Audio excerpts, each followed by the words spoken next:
Hello, how are you? এখন আমি লিফটের জন্য অপেক্ষা করতেছি। আমি নিচে যাব, আমার লাঞ্চের সময় হয়ে গেছে, লাঞ্চ করব। এরপর আমাকে যেতে হবে এটিএম বুথে, কিছু টাকা তুলতে হবে। একদম শূন্য হাতে কক্সবাজারে চলে আসছি। শূন্য হাতে না, মানে সামথিং 200-300 টাকা খুচরা ছিল, এই টাকা নিয়ে চলে আসছি এই কক্সবাজার। গত রাত্রে এই টাকা মোটামুটি শেষ হয়ে গেছে। এরপর আপনাদেরকে সমুদ্রে নিয়ে যাবো ইনশাল্লাহ। সুতরাং ভিডিওটি স্কিপ না করে পুরো ভিডিওটি দেখার অনুরোধ রইল। প্রিয় দর্শক, এটাই হচ্ছে আমাদের হোটেল। আমাদের হোটেলের নাম হচ্ছে লেমেস রিসোর্ট। তো এই লেমেস রিসোর্ট এটা সাধারণত মেজবান রেস্টুরেন্টের ঠিক পিছনেই পড়ছে। আমার এই পাশে দেখতে পারতেছেন লেমেস রিসোর্ট, আর এই পাশে হচ্ছে মেজবান রেস্টুরেন্ট। এখন লাঞ্চ করতে যাব। তো আমরা যে খাবার খাবো এটা হচ্ছে জিয়া রেস্তোরাঁ। তো চলুন ভিতরে যাওয়া যাক। পুরোটা ফিল আপ হয়ে দিছে। আমি তো ভাবলাম যে আমাদের পর আসলে হয়তো বা একটু খালি পাওয়া যেতে পারে। এখন এসে দেখি তো একদম হয়তো বা একটা সিটও খালি নাই, যা দেখা যেতেছে। হয়তো আমার একটু অপেক্ষা করতে হবে। অপেক্ষা করে খাওয়া দাওয়া শেষ করে তারপর আমাকে বের হতে হবে। আপনাদেরকে যদি একবার রেস্টুরেন্টের একটু ভিতরকার অবস্থা যদি একটু দেখাই। এই যে দেখাই, মানে একটা সিটও খালি নাই।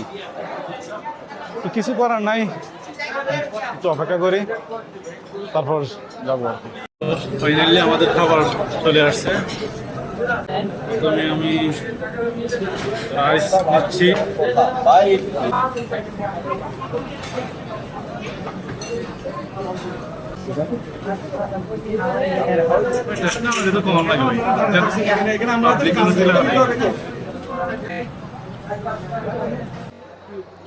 তো আলহামদুলিল্লাহ আমাদের খাওয়া শেষ। তো এখন আমাকে কিছু টাকা তুলতে হবে, এর জন্য আমার যেতে হবে ডাচ বাংলা এটিএম বুথে। এটিএম বুথ কোথায় ঠিক আমি জানি না, এটা তো দেখতে হবে।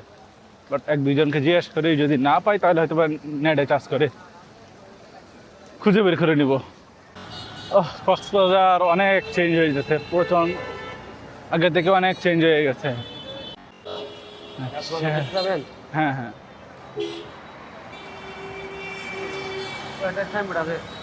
আচ্ছা, হ্যাঁ হ্যাঁ, এই যে ও হ্যাঁ, দেখা যাচ্ছে। থ্যাংক ইউ, ঠিক আছে, ভালো থাকবেন। দেখাই দিল কাছেই, আসলে এটিএম বুথগুলো মোটামুটি সবগুলো খুব কাছাকাছি, কিন্তু না জানার কারণে অনেকগুলো চোখের একটু আড়ালে পড়ে থাকে আর কি। তো ফাইনালি টাকা তোলা শেষ। তো এখন আমি বিচের দিকে যাব। এই সামনে হচ্ছে কলাতলি বিচ। কোন বিচের দিকে যাবো অ্যাকচুয়ালি ফাইনাল করি নাই। আচ্ছা, দেখি সামনের দিকে যাওয়া যাক। তো আপনারা দেখতে পারতেছেন এটাই হচ্ছে কক্সবাজারের মেইন রোড। তো আকাশটা একটু আগে বৃষ্টি হয়ে গেছে, তো আকাশটা মেঘলা, এখনো পুরোপুরিভাবে ক্লিয়ার হয় নাই। হাঁটতে হাঁটতে চলে আসছি লাবণী বিচ পয়েন্টে। এটা হচ্ছে লাবণী বিচ পয়েন্টের গেটের আশেপাশে এরকম বন্ধ হয়ে যাবে তো বিভিন্ন দোকান, শামুকের জিনিসপত্র। এই যে এখানে বিভিন্ন ধরনের ঝিনুক মালা, আর এই পাশে অনেক দোকান আছে। এখানে বার্মিজ চকলেট, এরপরে বিভিন্ন বার্মিজ আচার। এছাড়া এগুলা সম্ভবত ইন্ডিয়ান তেঁতুল না বার্মিজ, চাইনা, থাইল্যান্ডের। হ্যাঁ, থাইল্যান্ডের মিষ্টি তেঁতুল এটা। হ্যাঁ, ঠিকই, থাইল্যান্ডের মিষ্টি তেঁতুল।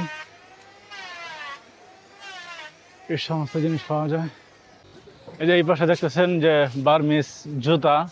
তো এরকম রাস্তার পাশে বিভিন্ন ধরনের দোকান, মেয়েদের কসমেটিক্স থেকে শুরু করে বার্মিজ জাতীয় অনেক আইটেমই পাওয়া যায়। বিশেষ করে বার্মিজ জাতীয় আইটেমই এখানে একটু বেশি পাওয়া যায়।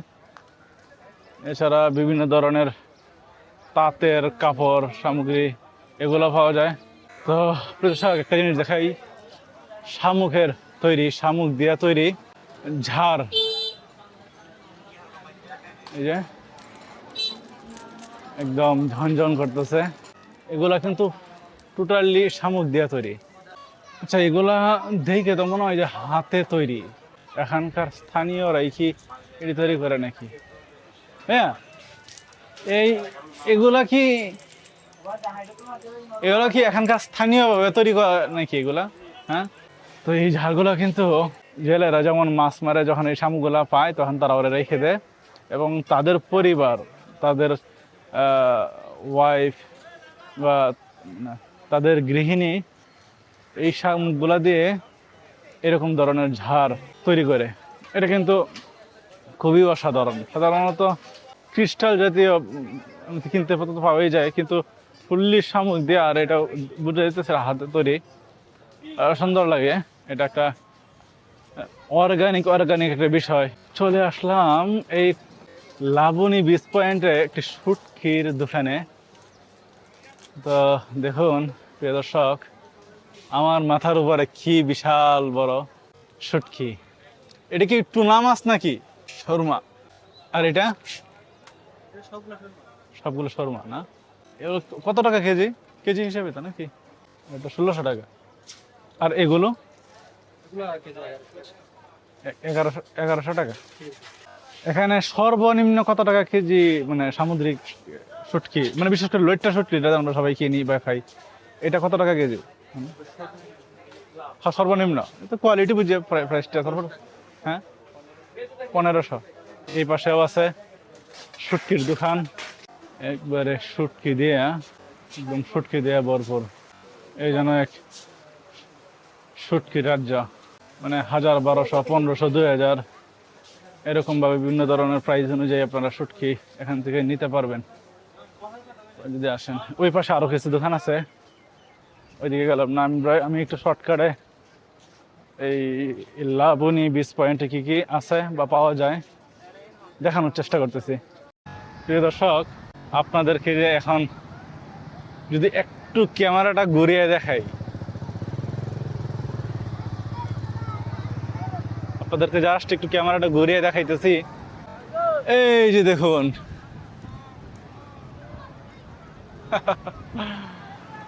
এই যে দেখতে পারতেছেন, এটি হচ্ছে কক্সবাজারের সমুদ্র সৈকতের বিচ। তো জোয়ার ভাটা চলতেছে এখন। তো এই ভাটার সময় কিন্তু সমুদ্রতে নামা উচিত না। এরপরেও দেখা যায় সেই দূরে অনেকেই জীবনের রিস্ক নিয়ে চলে যায়, কিন্তু এটা ঠিক না। আপনি যখন এই সমুদ্রের পাড়ে এসে যখন দাঁড়াইবেন, তখন আপনারা বুঝতে পারবেন যে আপনি আর আমি যে এই যে এত টাকা পয়সা ক্ষমতার অহংকার করি, মানুষের ভাবমূর্তি দেখে মনে হয় এই পৃথিবীতে আসছে তার যেন আর মৃত্যু হবে না। তো এই সমুদ্রের পাড়ে আইসা যখন আপনি দাঁড়াইবেন, তখন নিজেকে এতটাই ছোট মনে হবে, মনে হবে যেন আপনার কোনো অস্তিত্বই নাই এই পৃথিবীতে, আপনার কোনো বিন্দু পরিমাণ কোনো মূল্যায়ন নাই। তো এর জন্যই বেশি বেশি করে ঘোরা উচিত, আল্লাহ তাআলার সৃষ্টিগুলা দেখা উচিত। আমাদের যে অহংকার, আমরা গণ্ডির ভিতরে যে বড় হই, এই ভিতর থেকে, এই চার দেওয়ালের ভিতর থেকে আমরা যে অহংকার মনে করি, আমরা যে নিজেকে এত বড় মনে করি, ঠিক আছে, আল্লাহ তাআলার একটা সৃষ্টি দিকে লক্ষ্য করলে, আপনি একটু ঠান্ডা মাথায় চিন্তা করলে বুঝতে পারবেন যে আপনার কোনো অস্তিত্বই হয় না। এই মুহূর্তে আমি আছি লাবণী বিচ পয়েন্টে। তো এই সমুদ্রের পার ঘেঁষে আমি হাঁটতেছি। আজকে আর নামার ইচ্ছা নাই, কারণ আমি শহরের ভিতরে যাওয়ার আজকে প্ল্যান আছে।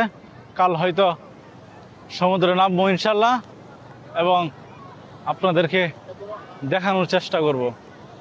ঠিক আছে, ভালো থাকবেন, সুস্থ থাকবেন। লাবণী বিচ পয়েন্ট থেকে আজকে বিদায় নিলাম। আল্লাহ হাফেজ।